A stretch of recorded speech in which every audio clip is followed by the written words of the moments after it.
Baik, bismillahirrahmanirrahim. Alhamdulillahirabbil alamin. Assalamualaikum warahmatullahi wabarakatuh. Baiklah anak-anak ya. Pada kesempatan ini Bapak akan coba menjelaskan ya materi pokok kita pada minggu kali ini, yaitu tentang kas, tarakas, dan piutang ya. Nah, di mana di sini sebenarnya ada dua pembahasan utama ya, yaitu membahas pertama kas, tarakas, dan yang kedua pembahasannya adalah piutang. Oke, langsung saja kita masuk ke materinya ya. Pertama adalah kas dan tarakas ya. Nah, apa sih sebenarnya pos kas dan tarakas ini ya? Nah, kas dan tarakas itu ya, itu merupakan salah satu dari aset ya, aset keuangan yang dimiliki oleh perusahaan atau entitas ya. Jadi di dalam komposisi aset perusahaan itu ya anak-anak, itu tidak hanya ya aset itu hanya aset real aja, tapi juga ada aset keuangan ya. Nah, aset keuangan itu salah satunya di sini adalah kas dan tarakas ya. Dimana kas dan tarakas ini di antara aset keuangan itu adalah aset yang paling liquid ya. Maknanya paling liquid itu apa ya? Berarti kas tarakas ini ya itu adalah aset keuangan yang paling mudah digunakan ya dan berbentuk uang tunai ya. Jadi dia paling gampang dipakai dan paling gampang dicairkan untuk menjadi uang tunai dan paling mudah untuk ditransaksikan ya. Makanya dia disebut sebagai yang paling liquid ya. Nah, kas di sini ada apa aja sih sebenarnya ya? Kalau kita melihatnya ya, kalau kita berawang-awang kas itu ya berarti ya sebuah uang tunai ya, duit ya. Ya memang iya benar ya. Nah, di sini uangnya perusahaan atau kas ini ya itu bisa berbentuk pertama kas kecil ya. Nah, jadi kas kecil ini adalah sebuah uang tunai ya, memang kas ya, uang tunai yang jumlahnya kecil ya, memang nggak besar ya, dimana memang ini diperuntukkan sengaja untuk perusahaan untuk kegiatan-kegiatan operasional sederhana ya, harian ya. Seperti apa ya contohnya ya, seperti untuk membayar uang makan jamuan ya, misalnya ada tamu ya, tamu orang penting ya, terus juga beli makan siang ya, atau membeli peralatan-peralatan atau perlengkapan-perlengkapan yang cepat habis pakai ya. Intinya yang pengeluarannya itu kecil sifatnya ya, itu pakainya kas kecil ya. Dan ini setiap perusahaan biasanya memiliki kas kecil yang nominalnya berbeda-beda ya, tergantung kebutuhannya si perusahaan itu sendiri ya. Berikutnya ya, uang tunai itu ada uang kas yang disimpan di bank ya. Jadi selain disimpan oleh bendahara ya dalam perusahaan ya, uang tunainya juga disimpan di bank ya, dalam bentuk tabungan biasanya ya. Kalau pengusaha itu biasanya tabungannya giro namanya ya, itu ya. Jadi ada duitnya juga disimpan di bank kas ya. Nah, terus restricted cash ya, atau di sini nama lainnya adalah kas yang dibatasi penggunaannya ya. Berarti ini memang kas yang dipergunaannya itu untuk peruntukan khusus anak-anak ya, nggak sembarangan dipakai ya. Jadi sudah ditentukan ini untuk apa ya. Nah, restricted cash ini ya, dia bisa masuk ke bagian kas dan tarakas ya jika penggunaannya ya itu untuk penggunaan yang realisasinya kurang dari masa operasional atau di bawah 12 bulan ya. Jadi 12 bulan ya.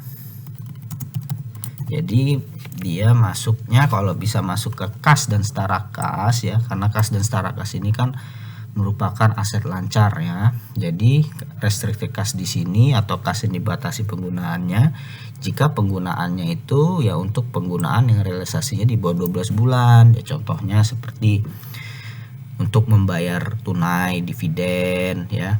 Itu perusahaan nyimpen duit ya.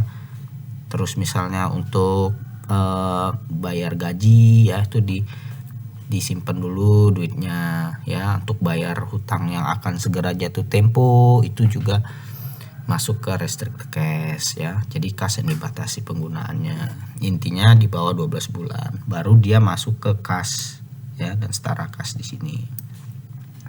Nah, yang terakhir ini adalah kas setara kas ya anak-anak ya.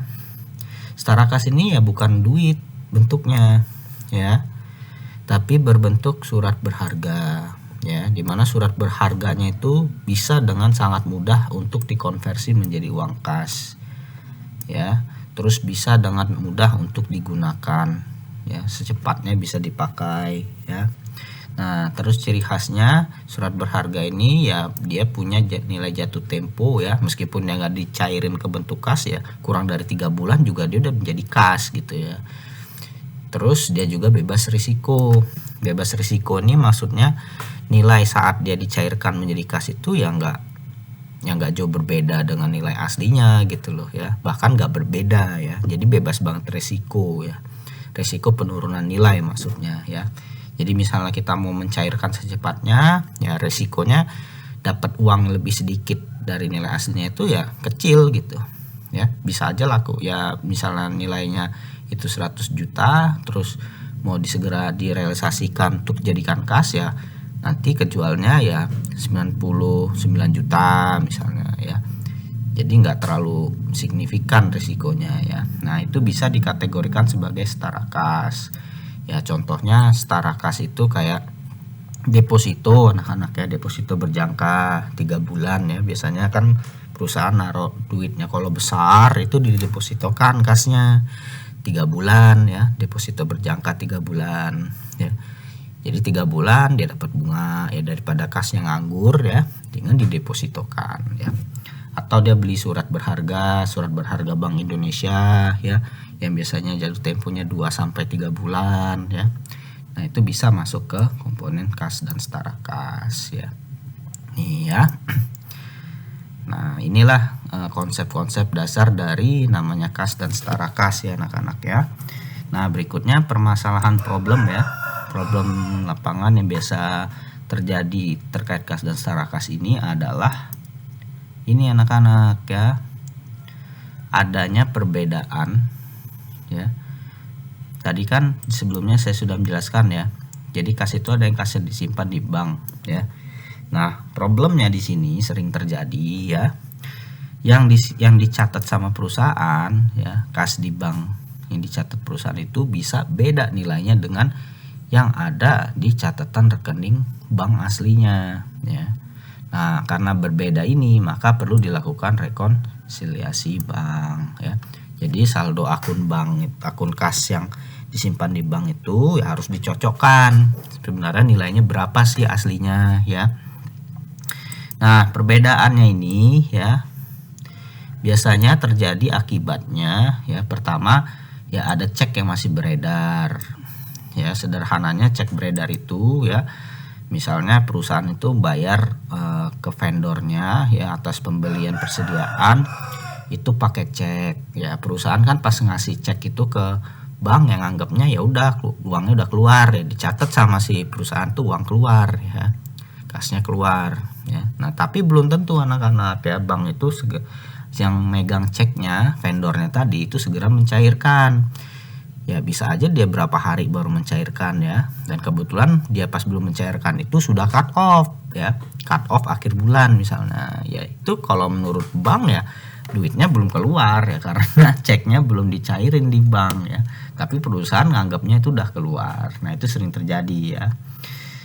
Nah, terus deposito dalam perjalanan ya, ini biasa ya. Misalnya akhir bulan nih perusahaan dia biasanya kalau weekend tuh nyetor duit ya, nyetor duit itu udah di akhir-akhir jam kerja, misalnya jam 3, jam 2. Nah, ini bisa menyebabkan depositonya dalam perjalanan, deposito in transit. Atau bisa aja anak-anak perusahaan itu dapat pembayaran melalui transfer ya, transfer antar bank ya, clearing ya. Clearing dari pembelinya ya. Nah, clearing ini kan membutuhkan waktu. Nah, biasanya kalau perusahaan itu anggapnya kalau udah ditransfer ya udah uang udah masuk, tapi belum tentu transferannya itu udah masuk di bank ya, karena kalau misalnya hal tersebut terjadi ya otomatis bank belum tentu nyatet ya, karena belum terima sama bank tuh ya. Nah, terus biaya bank ini biasanya biaya admin ya anak-anak ya. Biasanya bank itu kan langsung motong tuh.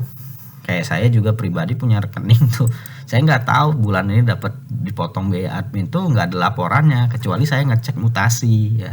Nah, ini biasanya perusahaan luput dia itu ada biaya administrasi bank tapi belum dicatat ya. Nah, terus cek kosong ya, ini sering terjadi ya. Si pembeli kita atau konsumen kita bayarnya pakai cek ya. Nah, kita yang nganggapnya ya udah diterima loh anak-anak ya, kita udah dapat cek ya, udah dapat duit lah ya perusahaan. Tapi kan tuh belum kita cairin ya kan. Ya kalau belum dicairkan ya bank yang belum dapat duit, ibaratnya seperti itu ya. Nah, sama seperti bunga bank ya. Ini belum dilaporkan. Bukan belum bayar, belum dilaporkan ya. Nah, belum dilaporkan. Ya, saya ini kasusnya sama seperti biaya admin ini anak-anak ya. Bunga bank ya. Jadi sebenarnya perusahaan tuh dapat pendapatan bunga tapi dia belum tahu sebelum dia ngecek yang namanya rekening koran bulanan ya. Terus error ya, error ini sering terjadi ya, entah salah catat ya, entah dia salah pengakuan, ini juga sering terjadi. Nah, inilah yang menyebabkan ya biasanya rekonsiliasi antara bank dan perusahaan itu nyatatnya beda ya. Jadi inilah penyebab umumnya ya tuh. Nah, sebagai contoh nih anak-anak ya, nih contoh sederhana ya, di sini PT ABC ya. Pembukuan kalau menurut PT ABC kasnya di bank tuh 34.500.000 ya. Tapi kalau menurut bank rekening koran tuh 34 juta ya. Nah, setelah ditelusuri ya ada beberapa informasi ternyata ya. Pertama nih, ABC menyetorkan uang ke bank 31 Desember pada siang hari menjelang jam 3 sebesar 6 juta. Nah, hal ini ternyata belum catat di bank. Nah, ini contoh kasus deposito in transit tadi anak-anak ya. Nah, terus cek yang diberikan ke vendor sebagai pembayaran ya. Itu belum dicairin sama vendornya 4.250.000. Nah, ini berarti cek masih beredar karena vendornya belum mencairkan ya. Jadi ya perusahaan udah nyatet, jadi bank belum tentu udah nyatet karena belum dicairin sama vendornya atau pemilik ceknya ya. Nah, terus adanya penambahan saldo kas yang ditransfer oleh debitur sebagai pelunasan hutang. Nah, tapi perusahaan luput untuk mencatatnya. Berarti di sini ada catatan masuk setoran ya. Tapi perusahaan nggak tahu kalau dia tuh nerima duit ya. Ini biasa sih terjadi ya. Kadang laporan dari bank itu ya, SMS banking itu juga kadang-kadang sering terlambat ya. Jadi nggak tahu kadang-kadang ada uang masuk ya. Tapi di bank udah nerima duit itu loh. Tapi perusahaan belum tahu ya, otomatis perusahaan belum nyatet ini ya. Nah, terdapat kesalahan catat. Nah, ini error nih. Ya, error dari perusahaan. Perusahaan nyatet pengeluaran ya.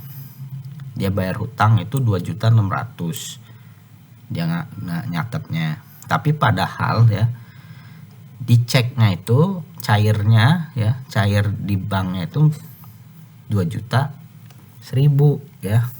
Berarti di sini ada selisih 600.000 dia salah catatnya. Ya berarti hutang dia ini sebenarnya lunasnya cuma 2.100.000 ini ya, karena kan uang aslinya ya dicairkan segini.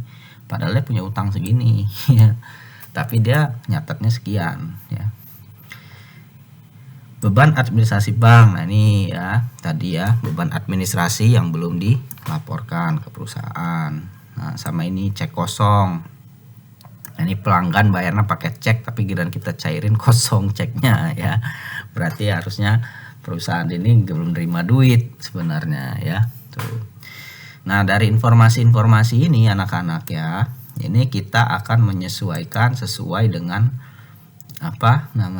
dengan kesalahan masing-masing. Ini kira-kira masuk kesalahan di mana ya, dan siapa yang akan disesuaikan ya. Misalnya ini ya. Nah, ini nih masuk saja ya.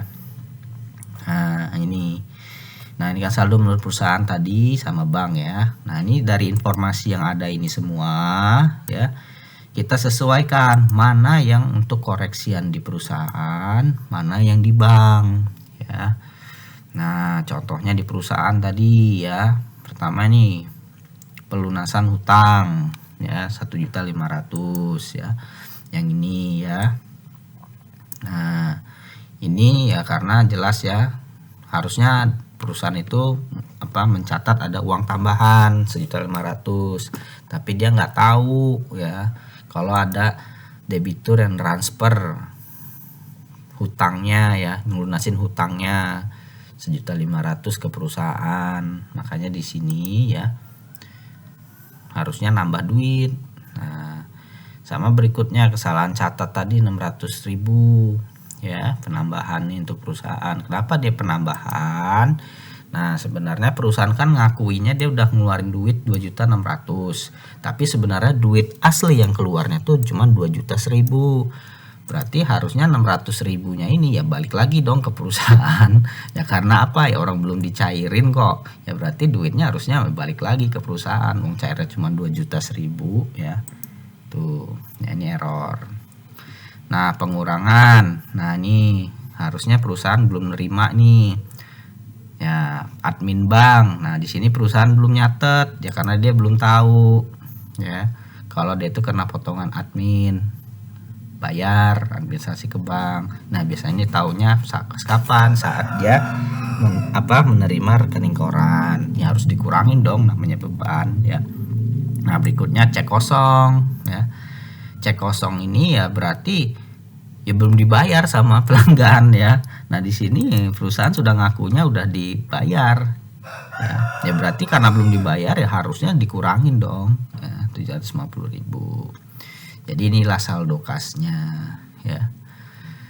Sama juga bank juga harus kita lihat dari informasi di sini ya, mana yang masuk ke penyesuaian ke bank ya, seperti penambahan setoran tabungan ya. Nah, seperti ini kan dia nyetor tapi bank belum nyatet ya, harusnya sudah dicatat dong. Orang dia udah nyetorin ke bank karena dia menjelang sore aja, jadi dia masuknya deposito in transit itu ya. Nah, terus juga pengurangan cek belum dicairkan ya, ini 4.250.000 ya. Nah, karena ceknya itu udah dikasih ke vendor ya, tinggal vendornya aja kapan mau nyairin ya tuh. Nah, ini terkait dengan materi kas dan setara kas ya anak-anak ya. Nah, untuk selanjutnya itu adalah materi piutang ya. Jadi aset keuangan kedua ya, yang biasanya urutan kedua liquidnya ya, itu adalah piutang. Jadi setelah kas dan setara kas itu ya, aset liquid berikutnya adalah piutang anak-anak ya. Nah, tapi liquid di sini dalam artian ya, piutang ini juga bisa dia jadi aset non lancar anak-anak ya. Jadi piutang ini bisa menjadi aset lancar maupun lancar. Nah, di sini kok bisa, Pak? Ya. Nah, di sini kita lihat penjelasannya piutang ya. Piutang itu berupa sebuah hak klaim ya. Hak klaim itu berarti hak untuk memperoleh sesuatu di masa depan ya. Untuk mengklaim sesuatu. Apa sih yang diklaim ya? Bisa berbentuk uang ataupun barang ya. Nah, di sini penyelesaian klaimnya atau kapan itu diklaimnya ya bisa jadi kurang dari 12 bulan atau bisa lebih. Nah, makanya di sini sederhananya piutang itu merupakan hak kita untuk memperoleh sesuatu di masa depan ya. Dimana itu bisa didapetinnya ya bisa dari kurang 12 bulan atau bisa lebih ya. Ya misalnya kayak kita punya piutang duit ya, piutang pembayaran penjualan ya, berarti kan kita mempunyai hak klaim uang ya, uang hasil penjualan kita ya. Itu bisa kita ambilnya kapan ya? Ya kurang lebih dari 12 bulan ya, tergantung dari perjanjiannya ya, perjanjian dengan pembelinya ya, kapan dia mau bayarnya ya. Itu adalah piutang ya.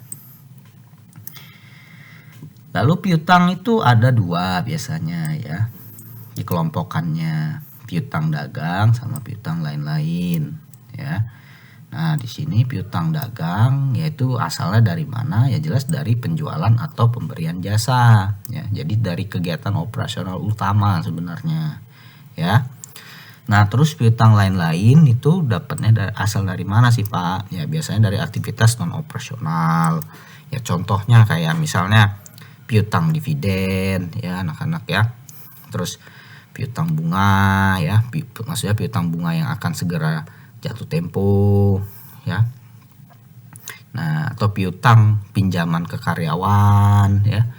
Nah, itu piutang lain-lain maksudnya ya. Nanti balik lagi dia tergantung jatuh temponya ya. Tuh.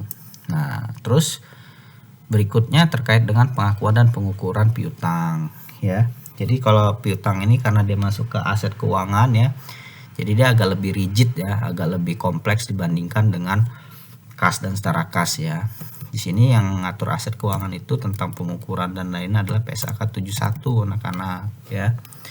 Nah, jadi menurut PSAK 71 ini ya, suatu aset keuangan itu sah boleh diakui ya, itu jika entitas ya merupakan pihak yang secara pasti ya sudah menjadi pihak yang ada di dalam ketentuan kontraktual dari perjanjian yang ada ya.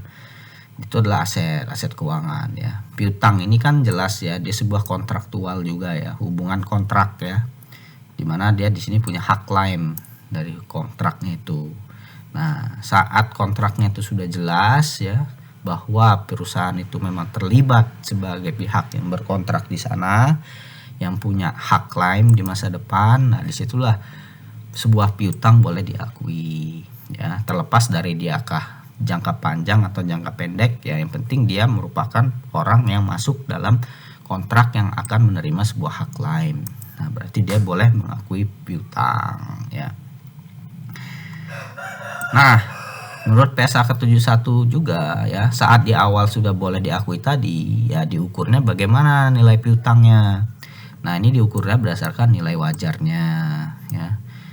Nah, nilai wajar piutang itu dilihat dari apa sih ya? Ya jelas dari nilai realisasi kasnya ya. Berapa sih uangnya bisa direalisasi? Maksudnya berapa nanti bakal dikasih ke saya dari piutang itu, berapa dilunasinnya nilainya ya. Nah, kalau dia piutangnya jangka panjang, nah ini yang agak ribet anak-anak ya. Nah, kalau piutang jangka panjang ini biasanya ya dia nggak hanya pokok doang, tapi ada juga bunga biasanya karena dia jangka panjang ya. Nah, terus karena dia piutangnya jangka panjang, nah dapat duitnya itu kan masih lama anak-anak ya, dapat uangnya ya. Misalnya transaksinya 2021 ya, nerima duitnya itu 2023, berarti 3 tahun. Misalnya perjanjiannya dibuat 2021, perjanjian kontraktualnya ya. Ya kita nerima duitnya 2023. Ya. Nah, nilai di 2023 sama 2021 ini itu akan berbeda. Sederhananya misalnya kita minjemin uang 100 juta ya, di 2021 itu udah 100 juta tuh bisa beli mobil Pajero. Nah, di 2023 itu ya, apa namanya, nilai 100 juta itu ya, itu kalau di 2021 itu setara dengan misalnya 95 juta misalnya. Nah, itu cuma bisa beli Toyota Avanza misalnya. Nilainya turun anak-anak ya. Jadi nggak sama ya. 2023 100 jutanya sama 2021 itu nggak sama. 2021 memang dia 100 juta nilainya. Tapi giliran 2023 100 juta itu di 2021 kan setara dengan 95 juta itu. Makanya itu namanya pengaruh dari nilai waktu terhadap uang ya. Makanya nanti nilai realisasinya itu harus di present value kan. Jadi 100, misalnya dia punya hutang 100 juta. Nah 100 juta 2023 itu kalau di sekarang ini setara nilainya berapa gitu ya. Makanya dia present value kan dulu ya. Itu ya. Itu maknanya ya. Kenapa hutang jangka panjang ini, karena dia terkena efek dari time value of money, makanya perlu di present value kan nilai realisasi kasnya ya. Nah kalau piutang dagang ya, piutang dagang ini ya berdasarkan realisasi kas ya nilai transaksi aslinya ya. Ya ini nggak akan terpengaruh sama yang namanya nilai waktu, orang pelunasannya cepet ya anak-anak ya. Berarti ya berdasarkan nilai transaksinya ya. Nah pengukuran setelah pengukuran awal piutang. Nah ini yang ribet ya anak-anak ya, kalau piutangnya ini piutang jangka panjang yang tadi yang terkena efek dari time value of money ya. Nah di sini pengukuran setelah pengakuan awalnya ya, ini kita akan menggunakan pendekatan amortized cost dengan metode suku bunga efektif ya, effective rate interest ya yang akan dipakai nanti ya. Jadi karena adanya pengaruh nilai wajar dan pengaruh dari mata uang nilai waktu terhadap uang ya di present value kan, jadi harus diamortize cost kan itunya, efek present value-nya nanti ya. Nah kok diukurnya berdasarkan ini Pak ya. Nah piutang dagang ini kan merupakan aset keuangan ya, dimana kalau menurut PSAK 71 jika aset keuangan itu model bisnisnya adalah murni untuk mendapatkan penghasilan dari pokok sama penghasilan arus kas lainnya ya dari bunga, itu dia masuknya ke amortized cost ya. Jadi memang niatnya ya dia memang untuk dapetin ya pokoknya sama bunganya ya. Jadi ini aset keuangannya, piutang ini masuk ke aset keuangan yang tergolong dari klasifikasi amortized cost atau nama lainnya biaya perolehan diamortisasi ya. Ini kenapa piutang dagang itu diukurnya pakai ini ya, karena dia sekali lagi masuk ke klasifikasi aset keuangan yang diukur berdasarkan amortized cost. Alasannya karena model bisnisnya ya, model bisnis dari piutang dagang itu ya murni untuk mendapatkan arus kas yang dijanjikan ya, dijanjikan di masa depan itu ya. Oke, nah terus di piutang ini juga ada istilahnya penurunan nilai anak-anak ya. Jadi yang namanya piutang ya, klaim aset uang atau barang di masa depan, itu kan ada namanya risiko ya. Risiko bahwa ya nggak semua juga dari debitur kita, orang yang kita utangin itu atau perusahaan mengutangi ke pelanggan-pelanggannya, belum tentu semua pelanggan tuh bisa bayar full ya. Ada juga ternyata pelanggan yang bangkrut atau juga kesusahan keuangan sehingga akan telat bayar ya. Makanya di situ perlu nanti adanya estimasi penurunan nilai anak-anak ya. Makanya setiap periode pelaporan ya di akhir tahun biasanya ya. Ya intinya pas kapan perusahaan mau bikin laporan keuangan deh ya. Nah ini diestimasi penurunan nilainya ya. Sehingga nanti ada istilahnya pembuatan cadangan kerugian penurunan nilai untuk piutang ya. Terus ngukur CKPN-nya gimana Pak? Ya, ini berdasarkan expected credit loss ya. Jadi kerugian kredit yang diestimasi ya dari sebuah piutang itu kira-kira berapa sih? Ya, biasanya ini dikelompokkan ya anak-anak ya. Nanti diklasifikasikan biasanya berdasarkan klasifikasi umur atau diklasifikasikan terkait dengan kolektivitasnya ya. Ya bisa juga bahkan diestimasinya per individu ya. Itu bisa juga ya. Yang jelas dia pandangannya berdasarkan forward looking ya. Jadi misalnya saya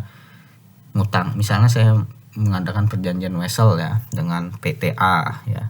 Nah, di sini saat saya sudah mulai mengakui perjanjian wesel dengan dia, meminjamkan uang ke dia, sejak awal tuh saya sudah mulai mengestimasi anak-anak ya. Saya lihat dia ini kira-kira resikonya gimana.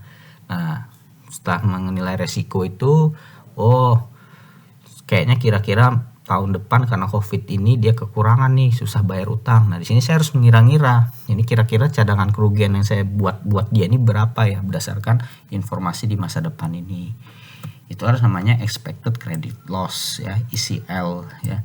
Jadi nggak nunggu dulu ya, nggak nunggu dia indikasi besar nggak, tapi kita duluan yang ngira-ngira berdasarkan kondisi perusahaannya ya, perusahaan yang kita pinjamkan uangnya itu ya. Nah, ini penurunan nilai. Nah, berikutnya penyajian piutang ya. Piutang ini tadi kan sudah saya jelasin ya, ada lancar dan non lancar ya anak-anak ya. Jadi nanti disajikannya tergantung dari sifat ininya, lancar atau non lancar. Nah, terus posnya apakah piutang itu misalnya kayak piutang dagang dan lain-lain itu dicampur, ini tergantung materialitasnya. Ya kalau piutang lain-lain itu nilainya besar, ya dia bisa dipisah, nggak dicampur dengan piutang dagang. Tapi kalau misalnya piutang lain-lainnya nggak material nilainya, ya udah digabung aja dengan piutang jadi satu pos seperti itu ya. Oke, berikutnya ya. Nah, di sini Bapak akan mencoba menjelaskan ya anak-anak ya terkait piutang ya, ilustrasi. Nah, tapi tidak semua ilustrasi Bapak jelaskan di sini ya. Nanti sisanya ilustrasinya bisa kalian baca ya dari ringkasan yang Bapak berikan ya pada kalian, ringkasan materi itu ada beberapa ya. Yang di sini saya jelaskan yang pentingnya ya. Jadi mungkin perlu ada penjelasan terperinci ya. Nah, ini terkait apa sih anak-anak ya? Itu wesel tagih anak-anak ya. Atau piutang wesel jangka panjang nama lainnya ya. Nah, tadi saya jelasin ya, piutang tuh nggak cuma jangka pendek doang, tapi ada yang jangka panjang juga ya. Nah, yang jangka panjang ini yang paling ngeselin, paling ribetin ya. Saya yakin kalau kayak piutang dagang ya di pengantar akuntansi itu kalian sudah belajar, pasti udah ngerti lah. Kayak yang piutang dagang kalau ada diskon ya, nanti mencatatnya sesuai dengan net atau gross, itu saya yakin kalian sudah ini ya, sudah belajar di pengantar akuntansi 2, dan itu saya yakin tinggal kalian baca-baca lagi juga kalian bisa ngerti, paham lagi ya. Nah, tapi di sini yang ingin saya tekankan, ilustrasikan adalah wesel tagih ini yang agak susah ya. Wesel tagih ini masuk ke piutang juga ya, tapi piutangnya jangka panjang ya. Tapi ada nggak Pak wesel tagih yang jangka pendek? Ada ya. Nah, di sini dijelaskan ya, ilustrasi sederhananya, diketahui PT Monmon meminjamkan dana kepada PT Panda ya. Jadi piutang pembiayaan ya. Ini nggak masuk ke piutang dagang ya. Sebesar 100 juta ya. Dengan membuat perjanjian wesel tagih yang lunasnya 3 tahun yang akan datang. Berarti 3 tahun bakal dia dapat duit 100 juta ya. Nah, dengan tingkat bunga ditetapkan. Nah, berarti ada bunga anak-anak ya. Jadi dia nggak hanya arus kasnya nggak hanya nerima ini doang, tapi juga bunga. Yaitu 10% rate-nya. Nah, rate-nya ini berbeda dengan tingkat bunga yang berlaku di pasar uang ya. Nah, berarti kalau misalnya si ini minjem di pasar uang ya, si Panda ini minjem di pasar uang ya, dia dapatnya rate-nya 12% bunganya. Tapi karena sama si Monmon minjemnya rate-nya 10%. Jadi sederhananya, logikanya anak-anak ya, si Panda ini minjemnya lebih murah dibandingkan dengan si kalau dia minjem di pasar uang ya. Nah, ini jadi ada perbedaan anak-anak ya. Bunga pokok sama bunga pasar ya. Nah, di sini nanti kita akan menggunakan yang namanya metode bunga efektif ya. Bunga efektif itu ya adalah bunga pasar. Loh, kenapa Pak dibilang bunga pasar? Ya, karena bunga efektif itu adalah nilai wajar dari bunga yang berlaku saat ini. Kalau ini kan namanya bunga implisit ya, yang ditentuin sama si Monmon. Tapi kalau nilai wajar 12% ini berdasarkan penilaian pasar anak-anak ya. Makanya yang lebih efektif sebenarnya perhitungannya menggunakan 12% ini. Meskipun bunga aslinya nanti 10% ya itu. Nah, di sini ribetnya adalah pengakuan awalnya. Ya, semuanya ribet sebenarnya ya. Nah, di sini kita mulai dengan pengakuan dan pengukuran di awal ya. Nah, kalau seperti ini ya sudah jelas ya, Monmon ini adalah pihak yang masuk dalam kontraktual di wesel tagih ini. Sebagai apa? Dia sebagai pemilik piutangnya ya, atau sebagai krediturnya ya. Jadi sudah jelas ya, berarti ini Mon sudah bisa mengakuinya sebagai sebuah piutang ya. Nah, berikutnya ngukur saat diakuinya. Apakah 100 juta ini ya sama bunga ya, karena kan dia sesuai dengan realisasi kasnya ya di masa depan. Ya sederhananya dia ini di masa depan ya dapat uang 100 juta ya pada saat dilunasi 3 tahun yang akan datang ya, sama bunga 10% per tahun ya, berarti 10% tuh 10 juta ya, kalau 3 berarti 30 juta, berarti logika sederhananya dia bakal dapat duit 130 juta di masa depan ya, tapi itu di masa depan ya, di tahun 2023 ya. Nah tapi kan di sini 130 juta di 2023 ini, nah nilainya kalau sekarang berapa gitu loh ya, setara berapa gitu ya. Nah di sini nanti kita makanya perlu melakukan perhitungan present value dari realisasi kasnya dengan menggunakan bunga efektif ya. Bunga efektif ini berarti dasar pengalian faktornya nanti ini 12% ya. Nih. Nah cara ngitungnya gimana ya? Ini saya yakin kalian kelas dulu belajar di matematika ekonomi udah belajar ya present value ya. Nah di sini kita akan menggunakan pertama pokoknya. Kita menghitung present value dari pokok ini ya, 100 juta. 0,71178 ini adalah present value faktor anak-anak ya. Ya kalau kalian nggak mau ribet lihat present value faktornya ini di mana ya, kalian download aja tuh yang namanya tabel present value ya. Situ nanti cara lihatnya ya, lihat aja kalau misalnya tingkat rate-nya 12%, N-nya atau jangka waktunya 3 tahun ya, itu nanti ketahuan nilainya 0,71178, itu nanti lihat di tabelnya ya. Nah nanti ini pokoknya dikalikan dengan present value faktornya sehingga ketemulah nilai sekarangnya dari pokoknya 71.178. Nah berikutnya adalah arus kas dari bunganya anak-anak ya. Bunganya ini 10 juta karena kan yang dijanjikan sesuai perjanjian 10% ya. Nah tapi tingkat bunga efektifnya adalah 12% karena menurut pasar itu 12% yang berlaku. Nah berarti present value faktornya yang ini. Nah ini kita menggunakan present value ordinary annuity faktor ya. Tingkat bunganya 12% juga ya. Cara nyarinya gimana ya, sama seperti yang saya jelasin tadi di sini ya. Cari tabel present value ordinary annuity ya. Nanti dilihat yang umurnya itu 3 tahun, N-nya 3 tahun dengan rate-nya 12% itu berapa? Kalau di sini 2,40183. Ini dikalikan ya. Sehingga ketemulah nanti nilai present value realisasi kasnya itu 95.196.300. Jadi nggak 100 juta anak-anak dicatatnya. Jadi lebih kecil. Ya iya dong, karena dilihat dari ini udah kelihatan loh anak-anak ya, diskon sebenarnya ya. Rate-nya lebih gede efektifnya dibandingkan dengan pokoknya. Berarti nanti nilai realisasinya ini bisa kecil, lebih kecil ya. Nah terus kalau terjadi selisih itu kayak mana Pak ya? Nah kalau misalnya terjadi selisih tadi ya, nah di sini aja ya. Nah selisihnya ini namanya diskon ya. Namanya ini diskon. Nah diskon kenapa? Karena nilai pokoknya pokok 100 juta ya, itu lebih besar dari nilai ini, nilai present value-nya 95.196.300 ya. Jadi diskonnya berapa? 4.800.003.700. Nah ini efek dari present value tadi ya, dengan menggunakan metode suku bunga efektif ya, karena bunga pasar sama bunga pokoknya beda ya. Nah terus nilai weselnya bersihnya berapa Pak? Berarti ya bersihnya ini anak-anak ya, meskipun nilai pokoknya ini nanti ya dibayar di masa depannya ya tetap akan 100 juta, tapi diakui sekarang ya, diakui saat awalnya ini ya 95 ini netnya.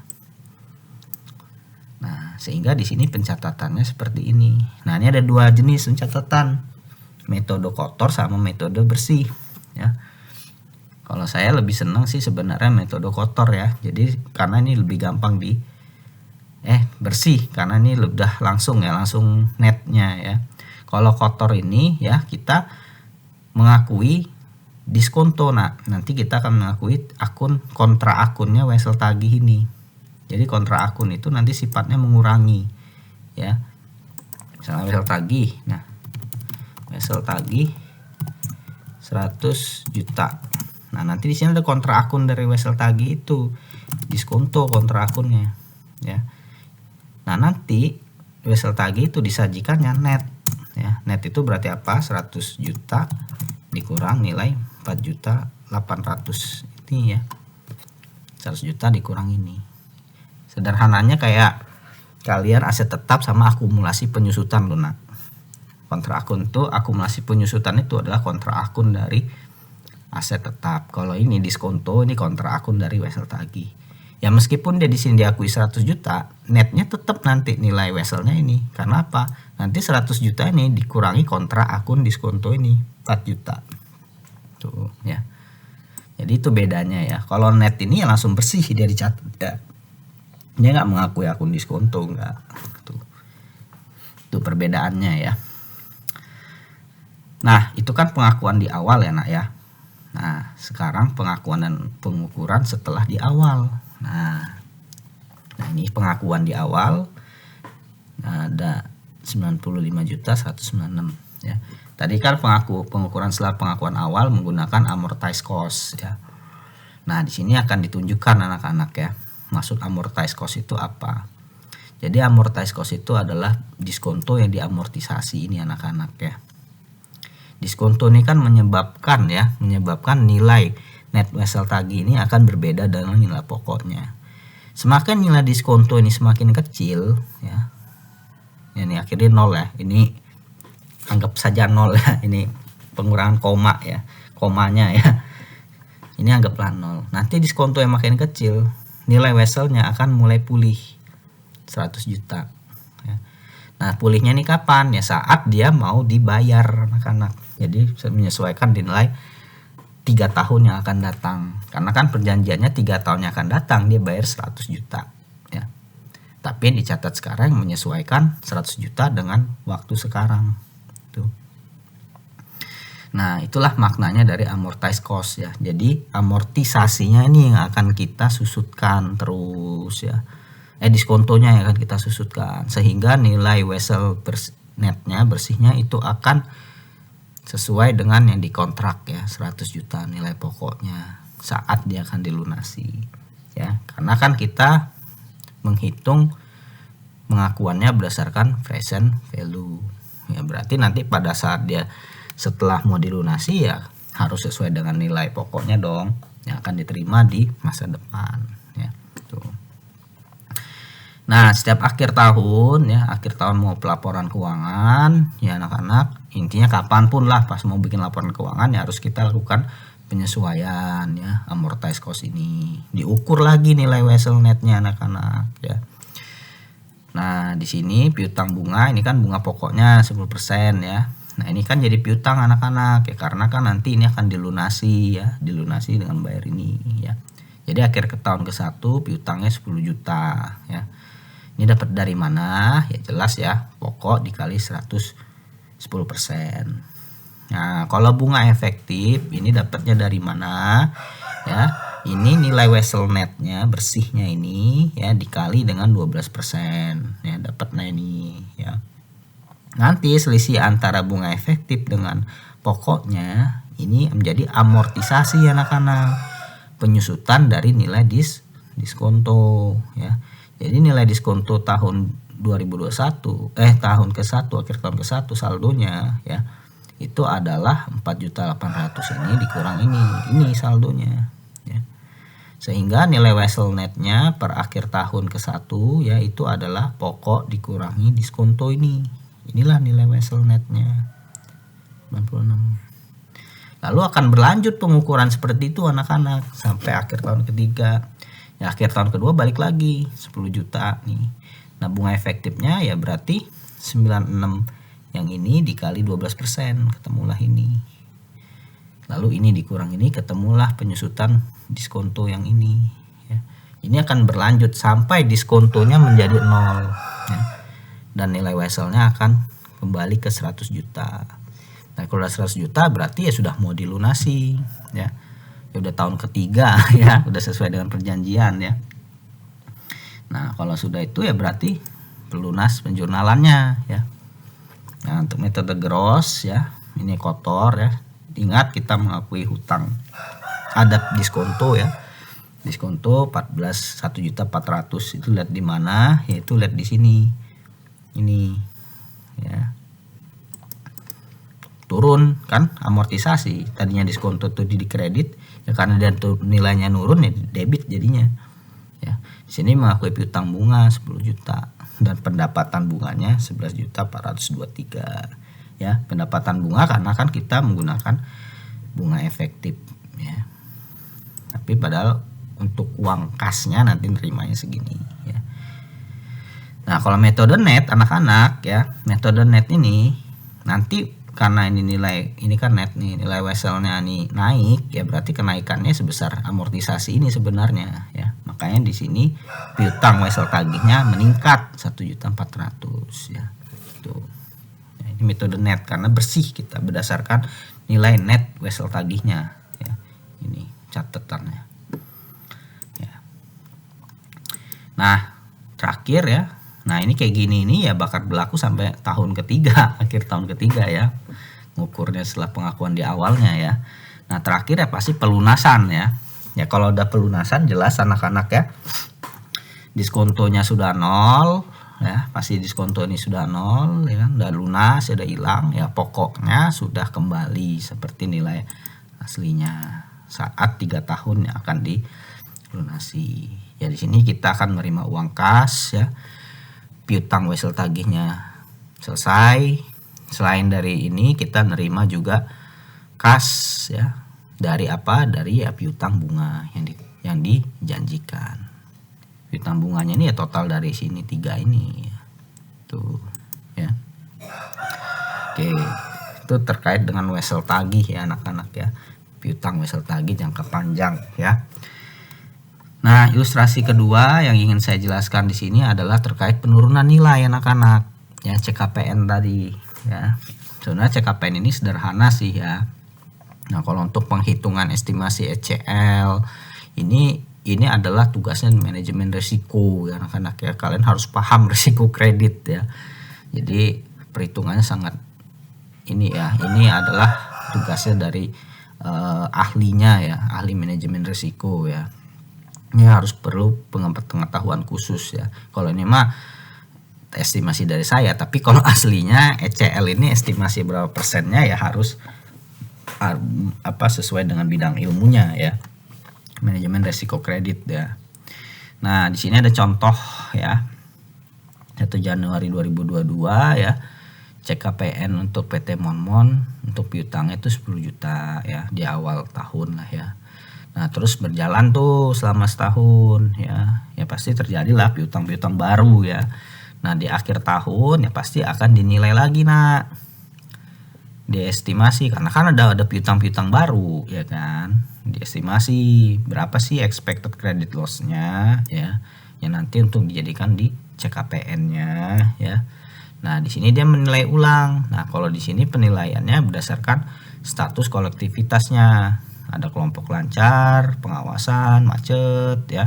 Ya ini tergantung juga sih, tergantung perusahaan nilainya ya.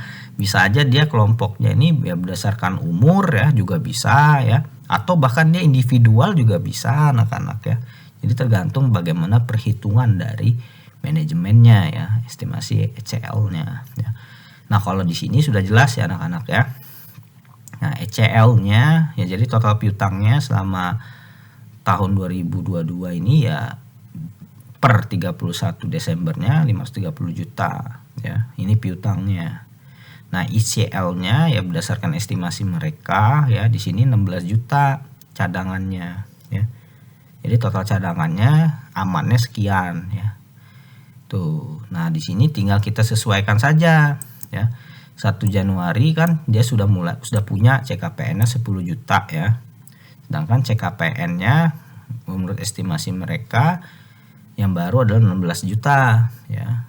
Ya berarti kan tinggal nambah berapa? Tinggal nambah 6 juta aja ini. 10 juta ditambah 6 juta yang untuk memenuhi CKPN-nya ya.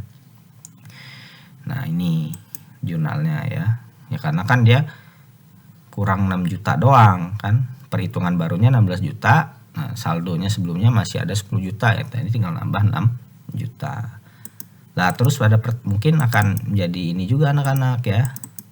Ini kalau bisa ditulis sih ya di sini aja ya, baru deh. Misalnya ya, kalau misalnya pas tahun 2023-nya ada yang ternyata benar-benar nggak bisa bayar utang ya, nggak kayak beneran debitur kita ada yang bangkrut. Nah ya, anggaplah nilai ininya adalah 1 juta nilai piutangnya misal ya. Nah berarti di sini kita harus menghapus piutang kita anak-anak ya, menghapus piutang nilainya berapa, 1 juta ya, sesuai dengan yang ini yang nggak bisa bayar tadi. Nah di sini kita akan mengambilnya di cadangan tadi, CKPN nih yang udah kita cadangkan tuh 16 juta kan tadi kita punya ya. Berarti nanti kita akan menjurnal ya. Menjurnalnya apa ya, CKPN di debit ya, ya berapa ya, sesuai dengan ininya 1 juta ya. Terus kreditnya apa ya, piutangnya berkurang ya, 1 juta. Nah, tuh ya, ini maksudnya fungsi dari kita membuat cadangan. Kita memang sudah mengakui beban kerugian piutangnya di awal, tapi kita mengakuinya sebagai sebuah cadangan itu ya. Oke, mungkin baik itu saja ya anak-anak untuk materi kita pada pagi ini ya, untuk minggu ini. Nanti sisanya tinggal kalian baca di ringkasannya ya. Nah silahkan nanti kalian coba untuk latihan ya. Latihan itu sudah saya kasih soal ya anak-anak, untuk memperdalam pemahaman kalian ya. Dan harapan saya juga selain latihan itu ya kalian belajar juga di buku-buku yang lain, mengerjakan latihan lain ya. Oke, baik, semoga materi ini bisa bermanfaat untuk kalian semua ya. Kalau jika ada salah kata saya mohon maaf ya, karena kebenaran itu hanya milik Allah Subhanahu wa taala. Baik, saya akhiri, wassalamualaikum warahmatullahi wabarakatuh.